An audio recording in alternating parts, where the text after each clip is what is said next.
You've awoken from comfortable sleep only to realize that your ears are being assaulted by the loudest cacophony of noise that you've ever heard. The low, guttural roar of something unspeakably vast bearing down on you, shaking the ground as it drowns out even the sounds of your own anguished screams. Then, as if a broom to an ant colony, you, your house, and everything for hundreds of kilometers is simply swept away, carried off down the river until eventually being deposited into the ocean. The 2,335 meter or 7,661 feet long, 181 meter tall, that's 594 feet, Three Gorges Dam has failed, and billions of cubic meters of water has been allowed to tear through Wuhan, Chongqing, Nanjing, and further downstream, Shanghai. This is, without question, one of the biggest catastrophes in China's history. But although the initial toll on human life is beyond belief, it pales in comparison to the damage that's about to follow. You see, the Yangtze River Basin happens to be one of the biggest economic hubs on Earth, contributing roughly 40% of China's entire economy, and it's integral to around 15% of manufacturing globally.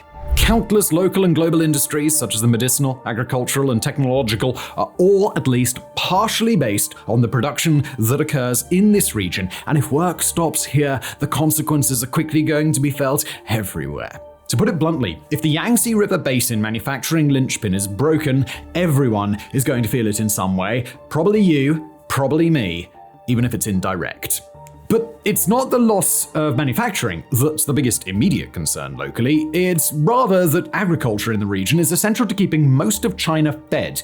Farming in the basin accounts for roughly half of all fish eaten in the country, as well as a whopping 2/3 of the nationwide rice supply. Also lost is the production of cotton, wheat, corn, beans, barley, and hemp. Now, China has suffered famine before, between 1959 and 1961, with the death toll at that time estimated to be between 15 and 55 million. And although a similar situation today would likely be dealt with differently, it can still be expected that an unprecedented humanitarian disaster is on the immediate horizon. As far as broader supply chain impact is concerned, Chengdu, Wuhan, Chongqing, and Shanghai are amongst China's most developed and important industrial centers. Iron ore, coal, copper, gold, oil, and natural gas production lines are all linked to these cities, and with them no longer operational, it's safe to say that much of China's economy is going to come screeching to a halt. Plus, depending on how long it takes the industries to recover, probably years, the consequences will echo for decades. Meanwhile, nations that depend on Chinese exports are also going to struggle, with those most likely to feel the immediate pain, including the United States, which imports roughly $502 billion worth on an annual basis, as well as Vietnam, South Korea, and Japan. As a hypothetical scenario, it's all rather horrifying to imagine, conjuring up images of an entire region of a country, if not the entire country, transforming into something post-apocalyptic virtually overnight. But with all the dramatics out of the way, let's pump the brakes and get realistic, shall we? What we've just described is the worst case scenario, a sudden catastrophic failure of the Three Gorges Dam that is somehow triggered without any warning. If this were to ever happen, the results would indeed be unimaginable devastation. But for all the reasons we're about to get into, this scenario isn't particularly realistic. Certainly not in the way that we've spent the start of this video describing. But we hooked you in, didn't we? This isn't to say that there aren't many serious problems with the dam, and that there aren't very real reasons to be concerned. But as you'll soon learn, that the dam might collapse is probably last on the list of things that anyone should be worried about. But first, why is the possibility that the dam might collapse being brought up at all?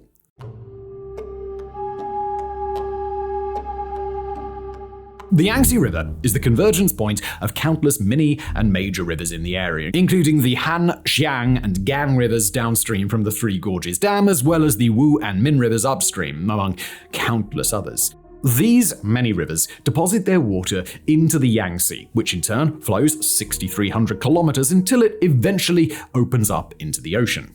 As you can imagine, fully controlling this gargantuan flow of water is an incredibly complicated task, verging on being impossible depending on who you're asking. Most important to keep in mind is that the flow of water is fairly manageable during the dry seasons, but gets exponentially more difficult depending on rainfall. Now, to make the task of controlling the rivers more viable, 4 dams have been built, with the Three Gorges just being the most recent and most impressive. The Shangjiaba and Xiaolodo dams are upriver, and the Gezhoba Dam is downriver. As expected, these control points are in constant communication, particularly in times of flooding, and will coordinate to ensure that the rising water levels are kept within reasonable limits. You're probably already aware, but each dam has a reservoir, the point behind the dam where the water is collected and only let through depending on current needs. The Three Gorges Dam reservoir capacity is a staggering 39.3 cubic kilometers. It has a catchment area of 1 million square kilometers, taking into account the countless other rivers. It boasts a surface area of 1,084 square kilometers and extends a maximum length of around 600 kilometers. It's all rather impressive, but just how is anyone sure that the dam is staying firm against the unimaginable pressure created by all this water? Well, installed in the dam are a total of 12,000 sensors relaying important information to engineers. As of right now, according to official reports, none of the sensors have ever indicated any signs of stress, providing sound assurance that there is no reason to think that the Three Gorges Dam is going to fail anytime soon. Naturally, if the reservoir ever does get too full, some or all of the 22 surface sluice gates are open to allow water to rejoin the Yangtze and ultimately become the problem of the Geshoba Dam downstream. This is how dam networks are designed to operate, as it is seen in countless other operations around the world. Further on the topic of safety, the dam itself is designed in multiple segments rather than as a single giant solid piece of cement. When put under pressure, these segments are intended to bind together, providing greater resistance the more direct forces applied. If any of these segments were to fail, the damage would not impact the integrity of any of the surrounding segments, so it's far more likely that the Three Gorges Dam would spring a leak rather than simply failing outright. Of course, the leak would certainly be a problem and water levels would gradually rise downstream, but the situation would at least be manageable depending on the flow of water at that time. The possibility that the entire dam might unexpectedly fail is extremely unlikely, so much so that it's not actually really worth investigating further. The scenario described at the beginning is therefore entirely fictional, and if anything, the population centers downstream would have long been evacuated before there was any real chance of being swept away. So, I guess that wraps it up then. The dam is completely safe, there's no chance of it failing, and the millions living downstream are all perfectly safe. Thanks for watching, but not quite. You've seen the timeline, you know how much we have to still get through today, because here's the reality. Regardless of the dam being structurally sound at this moment in time, not only is flood control in the Yangtze River Basin tenuous at best, but the amount of overall controversy surrounding the Three Gorges Dam is absolutely deafening. Not as deafening as all the water ripping through your house, but still pretty loud. First and foremost, despite not being at risk of failing anytime soon, the Three Gorges Dam is showing signs of stress.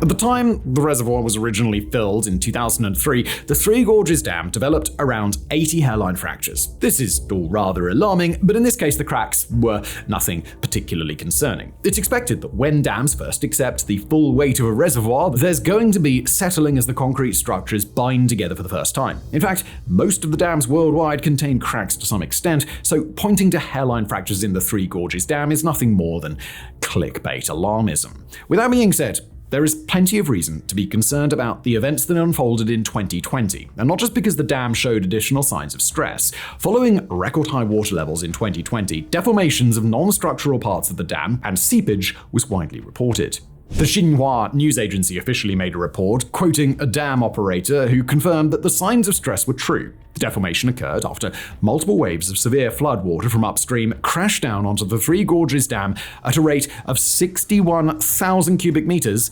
per second, officially setting a new record for the river. There was a brief surge of panic as alleged images from Google Earth showed to the horror of those living downstream, the dam exhibiting undeniable serious signs of deformation. Thankfully, the images were totally fake and nothing more than a very poorly thought out hoax. But even if the fake images did drastically exaggerate the damage, the reality is that some deformation did occur. But rest assured that the deformation, although certainly occurring as a direct result of the 2020 floods, wasn't as bad as it sounds, according to officials. Following confirmation of the damage, the state-owned China Three Gorges Corporation was quick to set up and ease worries. A spokesperson admitted that non-structural buckling and seepage had occurred, but insisted that none of the sensors had tripped and all deformation was well within expected design parameters. The spokesman also stressed that seepage had immediately ceased once sluice gates had been opened.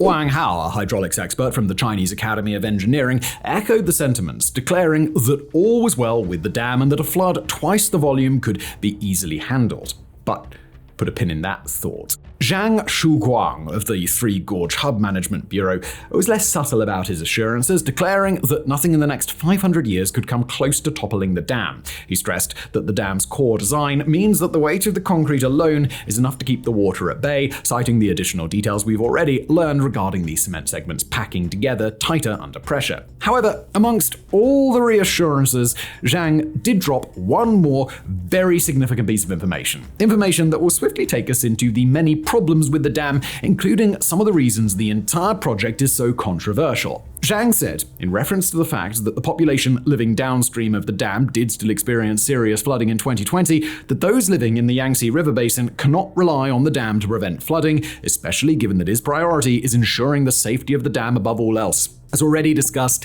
in dire circumstances, the sluice gates of the Three Gorges Dam must be open to prevent strain, meaning that even with the dam present, flooding downstream is still a serious problem. In 2020, at the same time parts of the dam were buckling and engineers were forced to open the gates, floods in the Yangtze River Basin still displaced 3.67 million people, caused $20.5 billion in economic strain, 54.8 million were impacted overall, and around 219 were killed or went missing. At this point, it might surprise you to learn that the primary reason the Three Gorges Dam was built, specifically, was to prevent serious flooding. The government's flood preparation intentions can clearly be seen in the original 1992 proposal of the dam, though you should already be getting an idea of just how well those original intentions are working out today. Meanwhile, it might not surprise you to learn that construction of the dam had been fiercely opposed by many hydrologists, ecologists, and engineers, all stressing that the dam would not only be largely insufficient in controlling serious floodwaters, but that the cost to the local populace and ecosystem would be devastating. A book titled Yangtze, released prior to the building of the dam, explained many of the issues, declaring that the project would be a long-term catastrophe if it were ever to go ahead. The book was banned, and the environmentalist author Dai Qing was jailed. Probably surprising you least of all is that many of the issues covered in Yangtze are now coming to pass, though perhaps even Dai Qing didn't properly understand how severe and numerous the problems would be.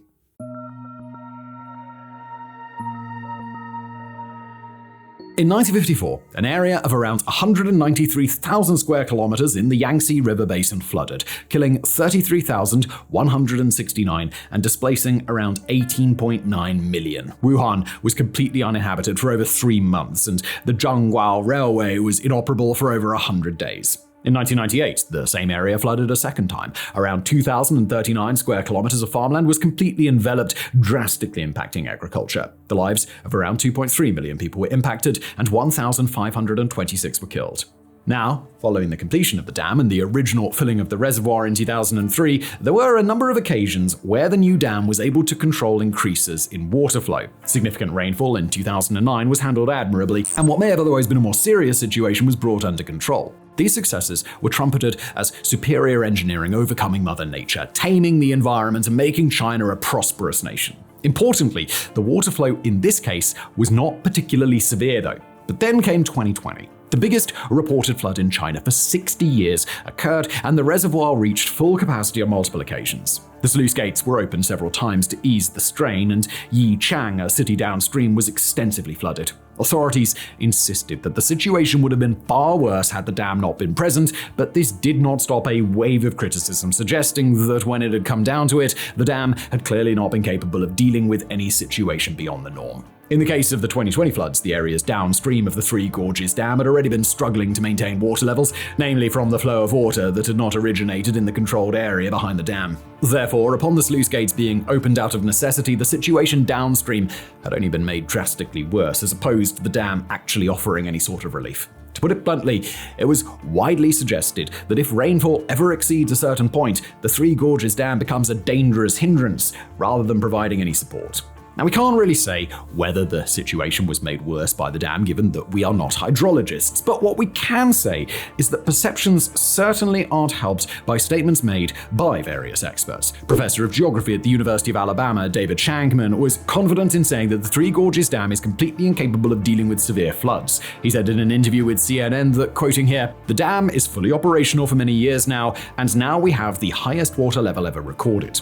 He elaborated that the dam is simply not adequate for dealing with any serious rainfall, more or less nullifying the entire purpose of the dam's existence. Chinese geologist Fan Xiao echoed these statements, saying that during the dry seasons, the reservoir levels at the Three Gorges are reduced from a maximum of 175 meters to 145 meters in preparation for the rainy season, effectively creating enough space for 22 billion cubic meters of water. Fan elaborated that this may sound impressive, but stressed that the capacity is far from adequate in dealing with the potential 244 billion cubic meters of water expected during a so-called once-in-a-century flood. He added plainly that, quoting again, "It's like using a small cup to deal with a big tub of water. In terms of flood control, the cost of the dam has surely outweighed the gain."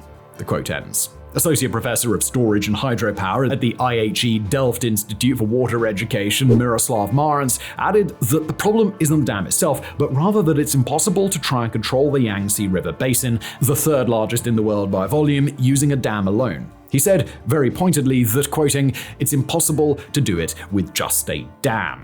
So, given all this evidence, it's fair to conclude that the effectiveness of the dam as a severe flood prevention measure can at least be brought into doubt, and that brings us to the primary question overshadowing everything. Why was the Three Gorges Dam greenlit in the first place, given that it doesn't actually seem to serve the primary purpose that it was built for?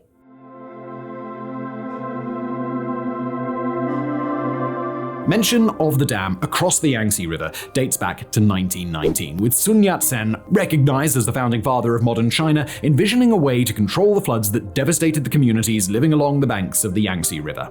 Now, nothing was done in his lifetime, but his successor, Chiang Kai-shek, contacted American engineer John L. Savage, who had previously drawn up the design for the Hoover Dam. Savage put forward his vision of a proposed Yangtze River project, and dozens of Chinese engineers were even sent to the US for training. But just as the project was gaining momentum, progress came to a halt due to the worsening Chinese Civil War. A dam was again considered during the 1949 Communist Revolution, with Mao Zedong supporting the idea, but development was again paused due to various economic complications brought on by the disastrous Great Leap Forward. Deng Xiaoping resurrected the idea in the late 1970s, and this was when the first signs of controversy became abundantly clear. As opposed to the previous times the dam had been proposed, this occasion was met with strong resistance. Hydrologists and environmentalists were quick to point out that damming the Yangtze River would come with an enormous cost, primarily in terms of environmental and civilian damage, not to mention the countless archaeological sites that would be lost forever. The debate continued for a decade, with no progress made one way or the other. But as the 80s turned into the 90s, Chinese communist rule took a turn, and open dissent was no longer so quietly tolerated. It was around this time that the book Yangtze was released and author Dai Ching was jailed. Finally, the dam was pushed through the National People's Congress in 1992, but only with an eyebrow-raising approval rating of just 67.75%. That's 664 of 2,633 members abstaining from voting outright and 177 voting against, which is itself very abnormal for the Chinese government and an indication of just how irregular the situation was across the board. A delegate from Yilin province, Yang Shi-ren, is quoted in Yangtze as saying, "The majority of the delegates are not fully informed of the technical aspects of the project, so no matter how we vote in blindness." Regardless, the Three Gorges Dam went ahead, even with the World Bank outright refusing to advance funds in support of construction. According to the World Bank, given how many major concerns about the dam had gone completely unaddressed, supporting the project would have been irresponsible.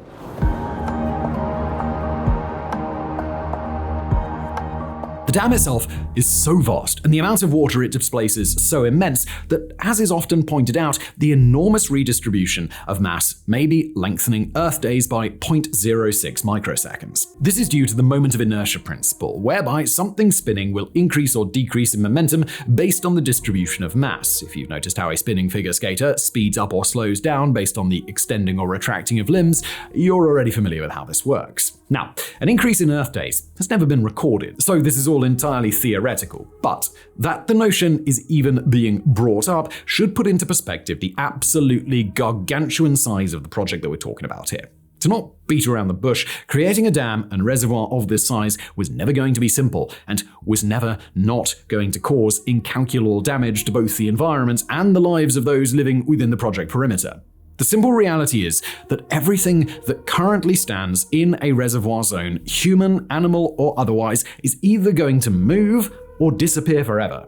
In terms of human damage prior to the approval of the dam, where the reservoir now stands, keeping in mind the numbers here vary depending on who you ask, was 2 cities, 114 towns, and 1,680 villages. Over 1 million residents were forced to move, with the Chinese government taking full control of the mass migration to other areas. Those that were displaced complained that the compensation they received was inadequate, that they had lost priceless farmland, and that many couldn't find jobs after relocating. It was also widely reported that much of the money that had been assigned to the relocation project had been misused or outright stolen, something that the government later admitted in 2013.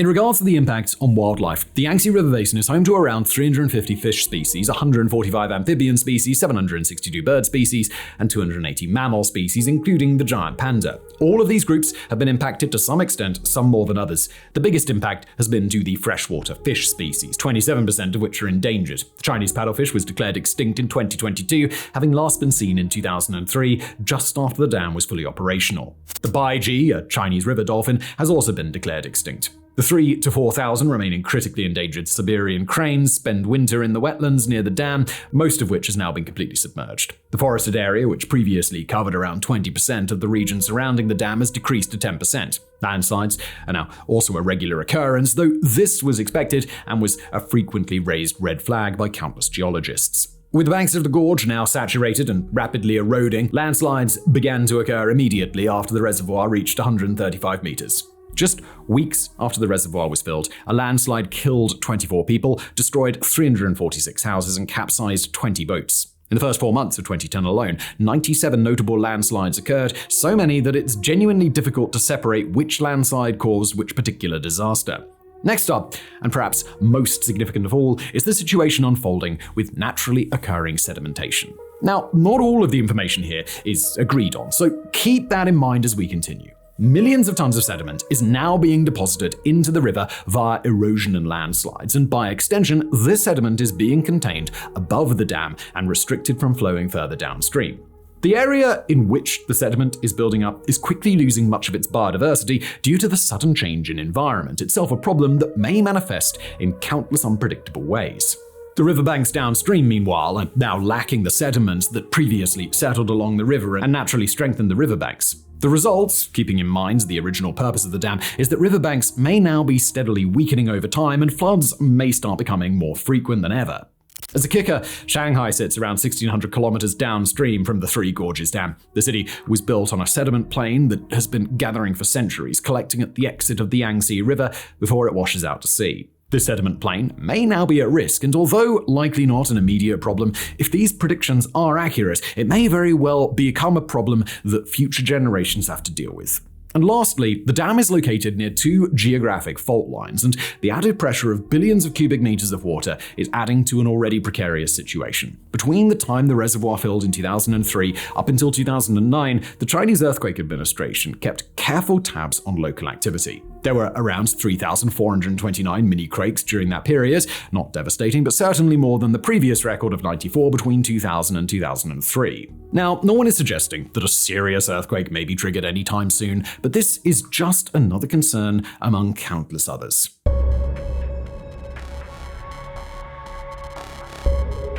Alright, let's reiterate the original question.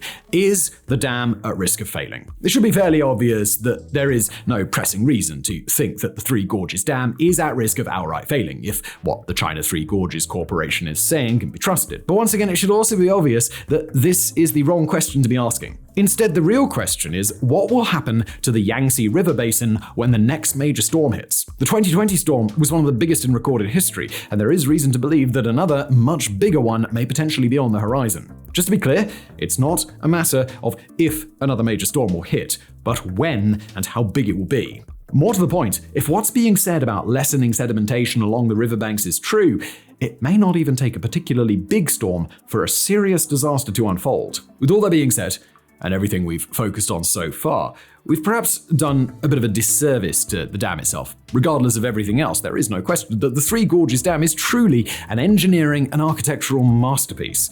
So in closing off today's video, let's pay a bit of respect to some of the engineering marvels that have gone into creating the third biggest gravity dam and official biggest hydroelectric dam in the world. There are a total of 34 generators in the dam, 32 main and 2 power plant generators, providing an average of between 80 and 100 terawatt-hours of completely renewable electricity. The hydroelectric project took nearly a decade to complete, and with the final generator operational in July 2012, the dam now produces roughly 20 times more electricity than the Hoover Dam. Of course, electricity generation does depend on water passing through, so years with higher rainfall have resulted in dramatically more electricity. This means that the peak output of generation was recorded in 2020 thanks to the record-breaking floods.